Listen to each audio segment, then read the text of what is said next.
Okay, welcome to Coffee with Dew. This is going to be a new little staple show that we kind of came up with. Every Sunday, probably half an hour, give out Justin's best plays, probably turf races, at the Mhm. at the best tracks every Sunday. And we also have our regular content on Saturdays and sometimes mixed in on a Friday night or something. Different handicappers coming on from the Lone Speed text group. But on Sundays, Coffee with Dew. And Coffee with Dew. Justin, thanks for coming in.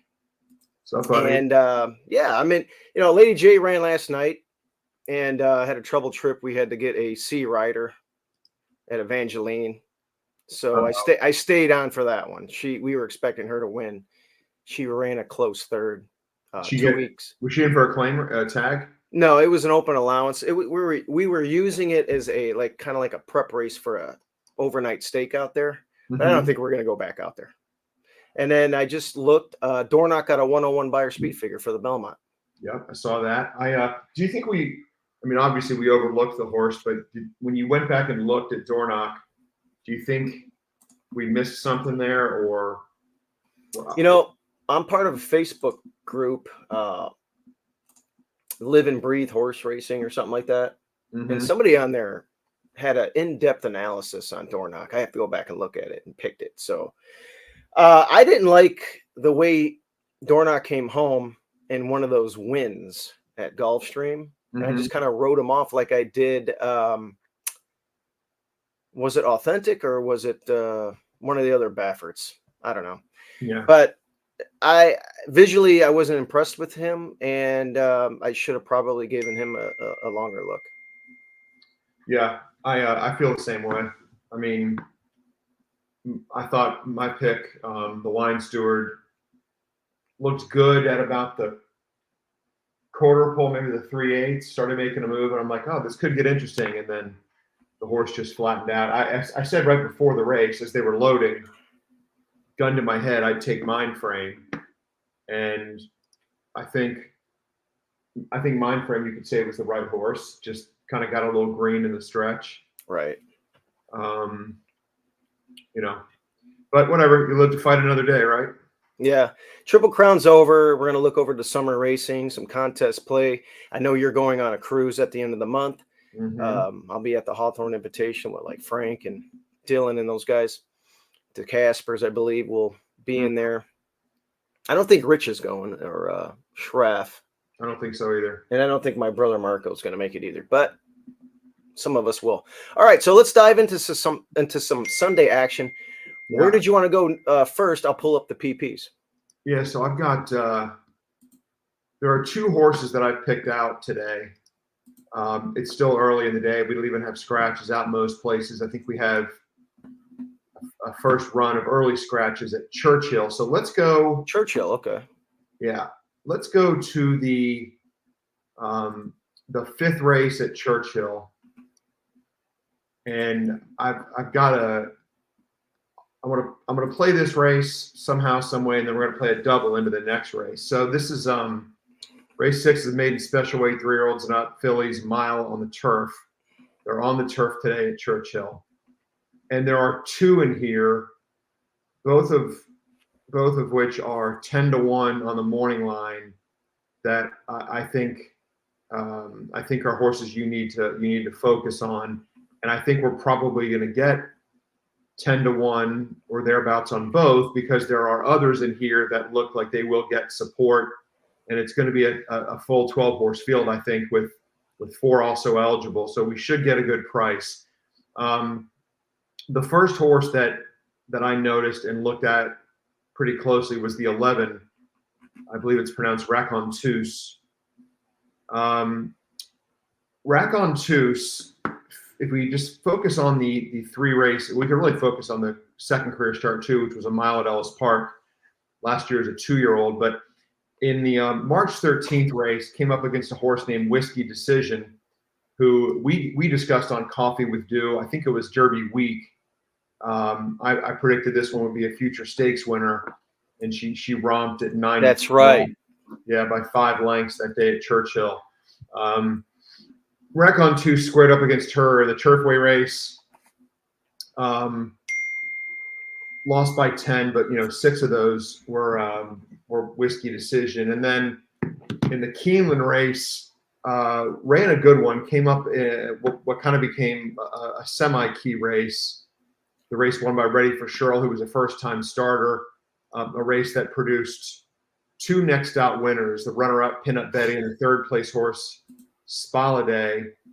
Pinup Betty has come back to win twice since that day, and Rack-On Tous ran pretty well. Again, wow, Pinup Betty won a grade 3. Yeah, exactly. And Rack-On Tous ran second to Pinup Betty in the next race, which was her most recent start. So she's been keeping good company. Obviously, the post here today is problematic. Breaking from post 11, going only a mile at Churchill, that turn comes up kind of quick. So the rider is going to have to work out a trip, and that's not going to be easy. But if we're getting 10-1 on a horse that has been keeping the company that Rack-On Tous has been keeping, then I'm willing to take a chance there. And then the other horse that I like is the 8 Shore War, who 2 prior turf starts, both were sprinting, both at 5.5 at Keeneland, finished third in both by 4 and change lengths in both. Mm-hmm. So you and then had another try at 5.5 in an off the turf race at Churchill, again finishing third. To me, horses that run this way in turf sprints, beating most of the field, you want to pay attention to them when they're stretching out. And this one is stretching out on turf for the first time. Did get 2 turns on the synthetic at Gulfstream, and just didn't run a step, but then had some time off. So maybe something didn't go well that day. I think the 8 is going to appreciate longer distance. So I'm probably going to end up playing whichever of the 8 or the 11 is a bigger price to win, using both in the double into race 6, where I think number 1, Single Dot Yacht, is an interesting play, running at 1 mile and 1/8 for the first time. Is cutting back from 1 mile and 3/16, but has run at a mile and 1 mile and 1/16, and to me looks like a horse that is going to appreciate the longer distances. So the 2 mile and 1/16 races at Keeneland in Single Dot Yacht's past performances, those 1 mile and 1/16, they have that short stretch, that close finish line. Yeah. He managed to win, which in his 2-turn debut. So that win last October was the first time the horse had gone 2 full turns, had kind of the 1.5 turn efforts at Ellis Park, one of which was from post 1, which very well is a tough post, breaking from that rail. Oh yeah, that's not good. Yeah. So I think this is a true, mile and 1/8 type horse, and the races at 1 mile and 1/16 are solid or excusable. The 4-year-old debut was coming off the layoff, again the short stretch, and then came back at 1 mile and 3/16 at Churchill, and now we have a little bit of a cutback. So that was a slow pace that day. 49 and change for the half, 113, almost 114 for 6 furlongs, and I just think with a little bit of speed in here and a little bit of pace, which we could get with the presence of number 8, Unlimited Potential. I think Tyler on the 7, Lipsay Bliss, has shown a little bit of ability to be forward in the past, and the 2, Wrecker Point, Timeform has that one up a little bit close. So we're going to get a rail trip on the 1, Single Dot Yacht. I think the distance is the right distance, and the price is going to be right, 8-1 on the morning line. So that's the play for me at Churchill, in the 5th, the 8 and 11 to start the double into the 1. All right, so I have it on our screen, so everybody make a note of that. 8 and the 11, you guys can bet those, do exactas, throw them your trifectas. The bet for Justin Dew is going to be the double here, He's going to use both those horses, and you said a win bet with the largest. I'm going to play all these horses to win. I'm not sure if it'll be the 8 or the 11. We'll see what the tote board says. I probably would lean to the 8 a little bit, just because that post is not easy at Churchill. And Okay. I mean, the more and more I watch turf racing, I mean, you and I talk about it every day. Those wide trips just absolutely kill you. Okay. Yeah, you're right. And I heard this yesterday too. So yeah, I did. So that's good. Good plays there. So we got some nice Churchill action. When is post time for these races? Let's take a peek. These are going to be earlier in the day today. I didn't look on that, but yeah, around race 5 goes off at 1:45 Central Time, 2:45 Eastern Time. Right. Okay, good. So if you guys are out west or in a different country, you guys figure it out. Well, west, we know what time that'll be, but all right. So I've got one more play. It's at Santa Anita. It's later in the day. It's their 7th race. All right. Let me pull up Santa Anita. 7:13 p.m. Eastern Time. This is 1.25 miles on the grass. They actually break from the downhill turf course. Yes, they do. We've got an 8-horse field of optional claimers, non-winners of 2 other than. So these are good horses. You'll see a number of them have prior stakes experience. The way I see this race unfolding, I think the 3, Dean Martini, and the 6, Man Among Men, are both going to try to be forwardly placed. I don't think we're going to be looking at a torrid early pace. But I think number 1, Carmelita's Man, comes out of a state-bred stakes race, and the prior starts at this level, sort of the allowance, the optional 80,000, non-winners of 2 other than. They've been solid performances for him, and they haven't been at this distance. This is the horse's first time going 1.25 miles. And some of the recent 1 1/8 races have been pretty solid. Probably needed the stakes race. I watched the replay. That winner of the May 25th race, Kings River Knight, went wire to wire. The runner-up was also up close early. Nice horse. Yeah, those are solid race horses. And Carmelita's Man was just, I think, a little bit too far back at 1 mile through, 1/2 and 48 and 2/5 seconds. Tough to make up ground at 1 mile at Santa Anita with those fractions. Absolutely. And broke from post 6, was kind of between horses for a big amount of the race, which I don't like. And unless the rider does something incredibly stupid, you're going to be looking at a ground-saving trip.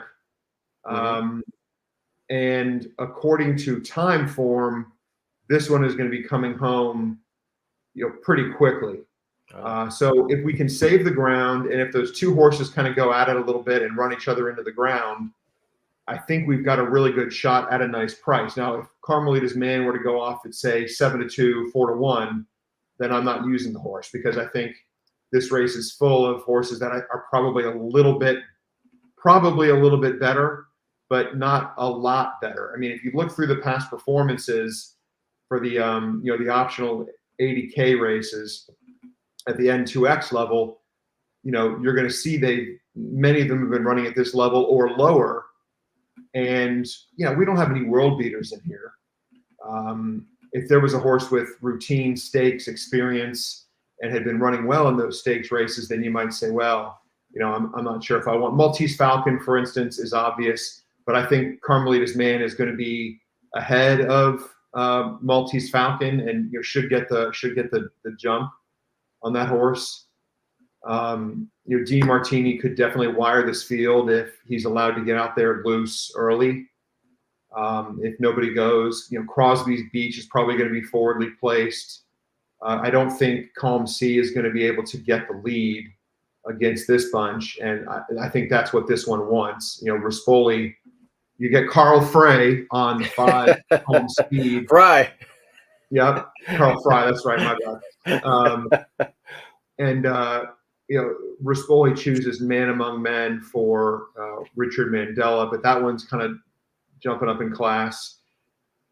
So, I think the 7's going to be too far back, and the 8 Hudson Ridge, who was a little bit interesting actually, but is coming off a layoff, and for Baffert might need a race, but that one at a price is interesting too. So for me, it's going to be the one Carmelita's Man, just hoping that the distance is what he wants, and that we can save some ground and get a good trip. So that's the play for me at Santa Anita. I like this horse. It's got some numbers. It's paired a couple of 92s and 93 last year. The claim by Peter Miller's been really good. Is that Calm Sea?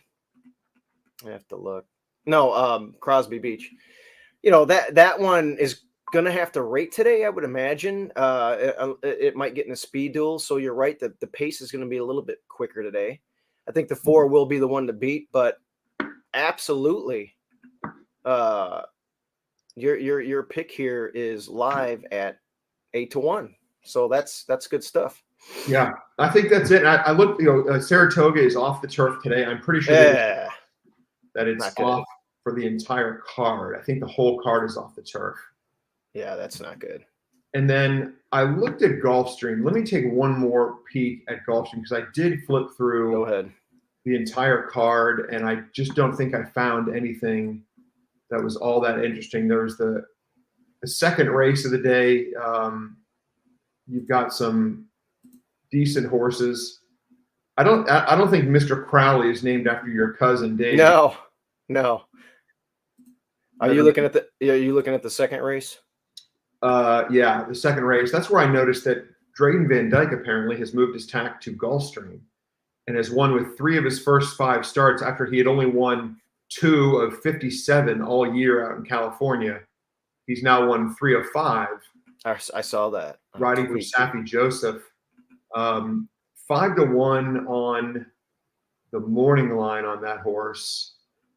Running for a $35,000 tag.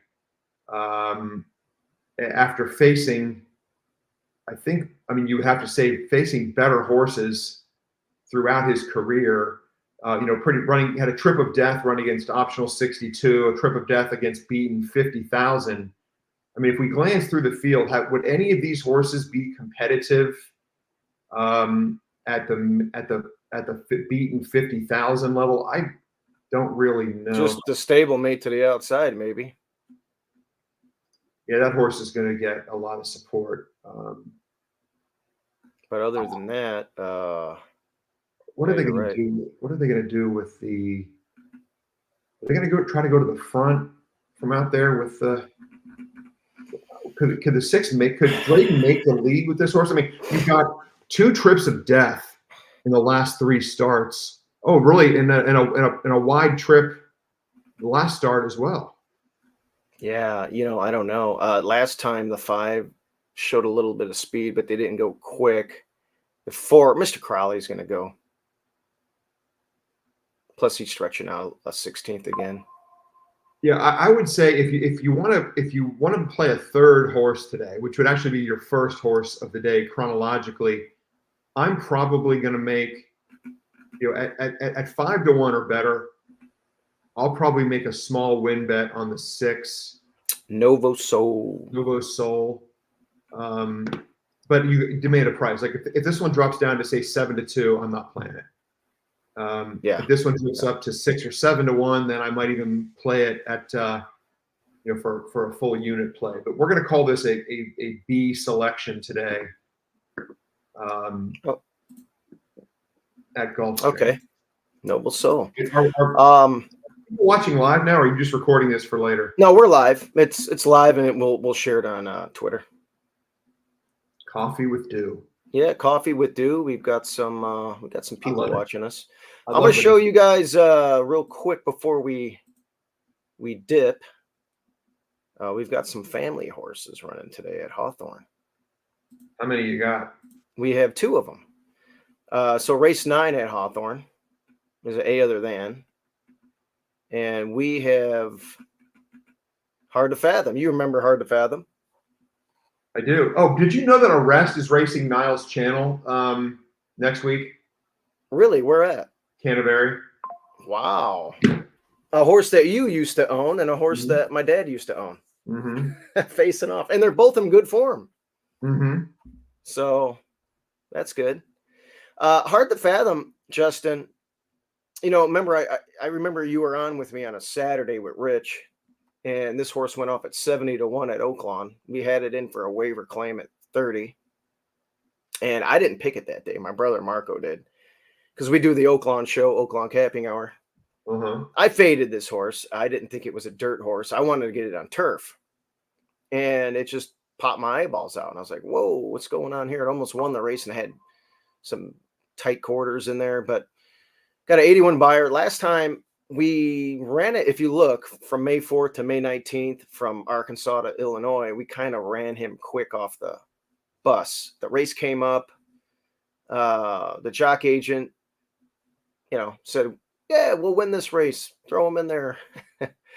My brother Danny was a little bit apprehensive about running him, too quick. So we were a little bit flat. We had some trouble in the stretch, but he's doing really good. I watched him gallop in the morning the other day, and he's strong right now, and he's ready to go. I would imagine him being forwardly placed on or near the lead and running a really big race today. The winner's gone. The horse that beat him came back and won and is in here again.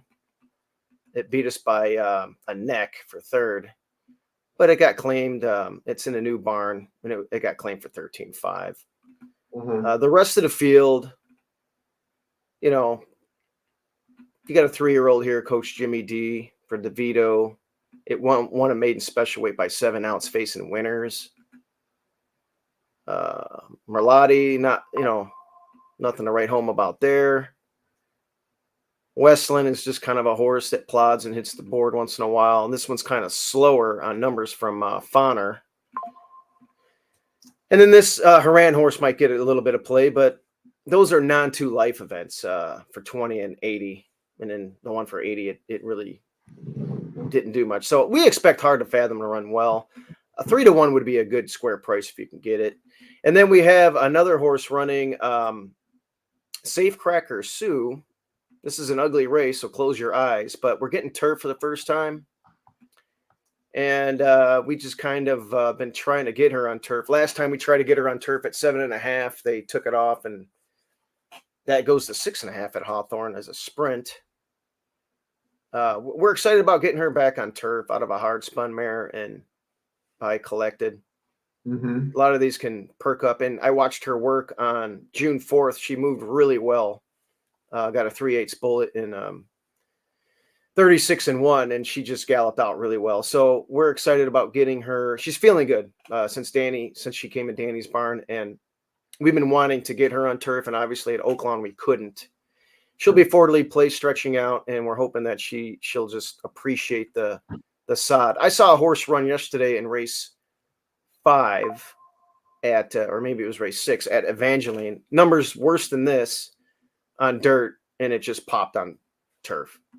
The rest of the field, this is probably going to be one of your favorites, Church Pew. This one as well. And then the rest of the field is,